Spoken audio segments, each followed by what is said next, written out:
Doon na tayo pasyente nga gikulam, nagsukag lansang, 21 ka lansang. Numero 5, numero 4, numero 2, res, numero 2, numero 1. Lansang, kumplito. Doon na pa'y pakapin, umbrella nail. Ako magbinuang, tinuod na. Mo na gitawag, kulam. Mga sharp objects, ubay-ubay na ang niduol sa atua. Manggawas ka may insekto, panahon sa hunas, mo gamay ang tiyan. Panahon sa taog, mudako ang tiyan. Tanawa niyong tapad, no? Oh, pangutan ang saman. Dako man imong tiyan, ting taob maron. Muna gitawag oppression. Di ma-explain sa science. Sama pananglitan atong Domingo na taga-Diocese of Butuan.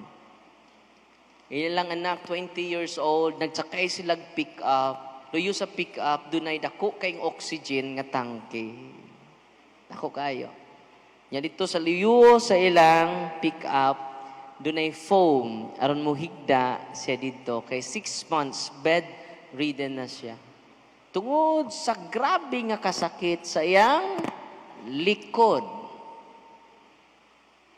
Di na siya kalakaw. Wanay kusog ang iyang mga tiil. O naglisod siya o ginhawa. Unang ilang travel, nag-oxygen siya. Babae, 20 years old. Akong giingnan kay ninaog pa jud ko sa ilang kay dito raman siya sa sakyanan. Nisaka sila dito sa office pero ninaod sila balik kay dako man kay tong tangke sa oxygen. Kano sa nabo? Atong Domingo pa. Alas 5:30 sa hapon, human kog entertain sa daghan kayong tao nga 274 ka tao ni bisita Luzon, Visayas, Mindanao. Nato sa office, kabantay mo mag-live ko, magtagalog ko. Bisag nahirapan ko sa kalisod. Sa pagsasalita ng mga salitang ugat na binubuo ng mga barikos.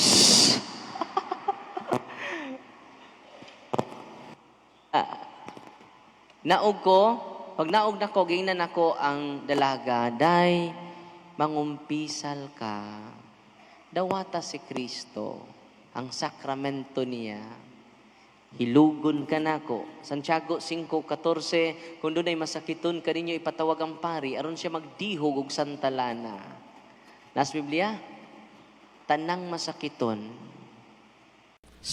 Hoy, na-entrance fee ang simbahan, naawa. Ha? Ang diskuhan, doon ay entrance fee? Yes or no? Pila man pod? Pila? Pila ay kinabratuhan? Ha? Sa 50? Tigsud juday mo, no? Suito man kayo, no? Murag organizer jud eh, no? So karon, padung simpirno makigsunan dunay entrance fee. Pero padung sa simbahan wala gayoy entrance fee.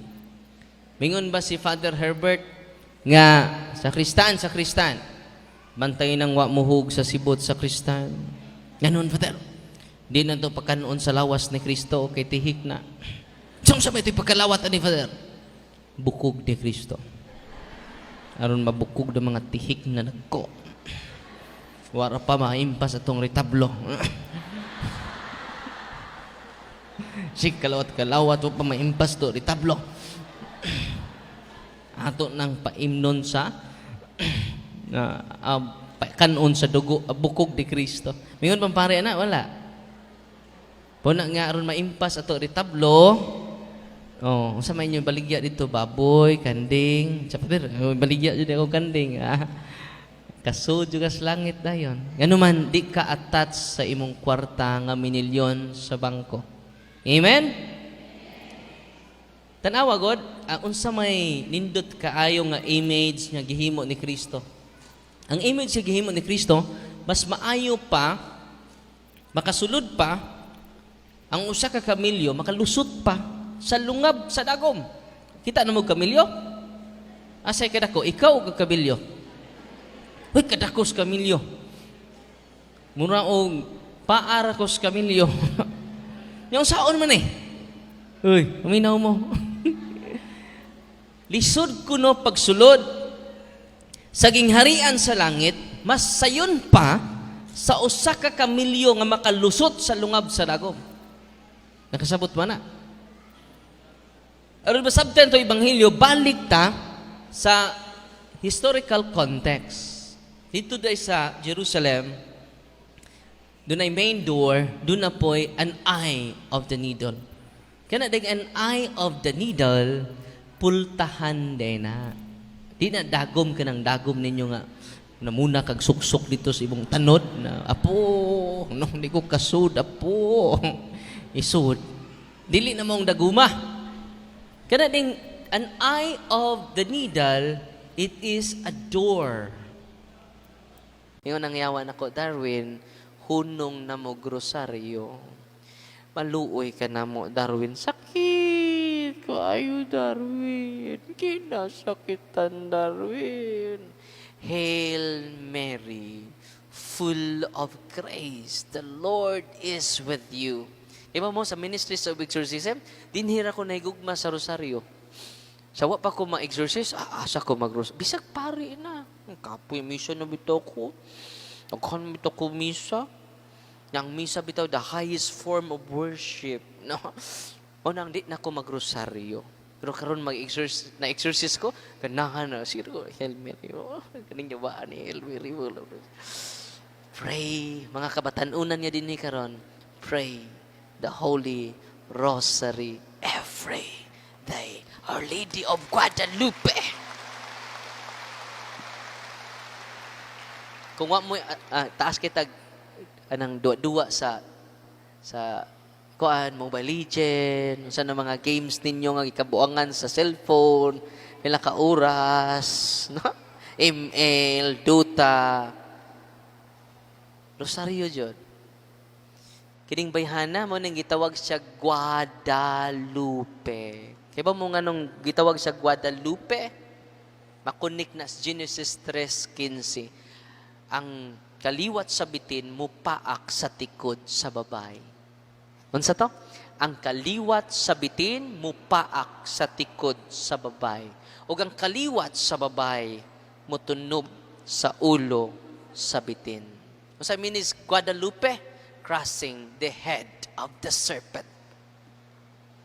Mo na'y meaning sa Guadalupe. Atong papakan si Mama Mary. Siya ang babay. Maingon nga napukan kita, pinaagi sa babay. Iya usab kitang giluwas, pinaagi sa babay. Wanang dito sa tilan sa krus, mingon ang kaliwat sa babay. Yan to ni Juan, anak, ania ang imong inahan.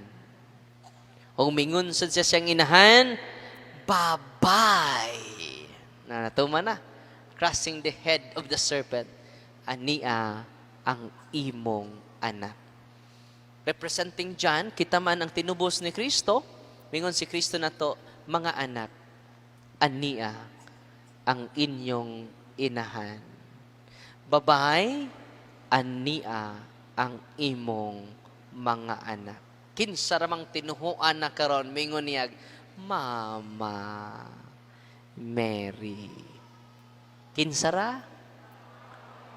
Unang kung ang inyong simbahan wa na magmama ni Mary, luoy inyong simbahan. The church is orphan without Mama Mary.